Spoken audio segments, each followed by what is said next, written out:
5 things I wish I knew before I started baking cookies. Number 1, using parchment paper. I used to think it was optional, but it definitely helps my cookies bake more evenly and it keeps my bottoms from getting too dark. 2, I always weigh every ingredient. I definitely had to learn real quick that baking cookies is not the same as cooking dinner. When you cooking chicken, you can season until the ancestors tell you to stop. Cookies do not work like that.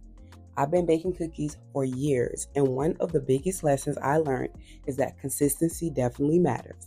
A little extra flour, a little less sugar, and suddenly you're wondering why your cookies came out different than last time. That's why I weigh every single ingredient. My food scale is one thing I absolutely cannot bake without. It might seem annoying at first, but if you want consistent cookies every time, you need to weigh your ingredients. 3, the oven beep can definitely lie. I used to hear that beep and throw my cookies right in the oven.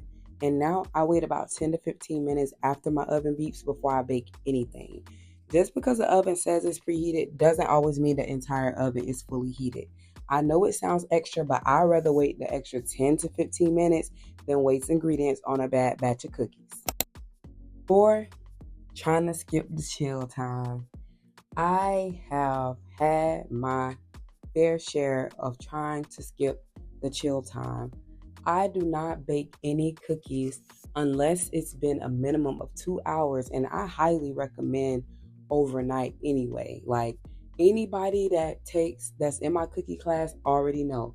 I do not bake cookies less than 2 hours sitting in the fridge, and that's just period.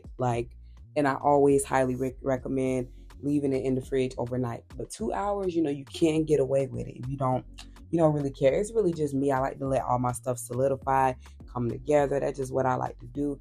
And I'm definitely like low key a perfectionist. I'll say like semi perfectionist, semi not. But in my little brain, I'm like, okay, I like things to be the same every single time. So I don't try to do nothing new. So even if you're doing a recipe that says, oh, no chill, just pop them cookies in the fridge for at least 30 minutes. Number 5, realizing that all ovens are different.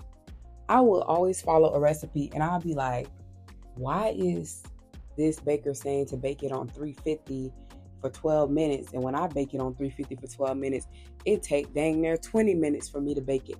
Sometimes you have to take one of those dough balls and stick it in the freaking oven at the start time. And you have to get in the kitchen and test it for yourself. I had to tell myself that baker that you looking at their recipe, they're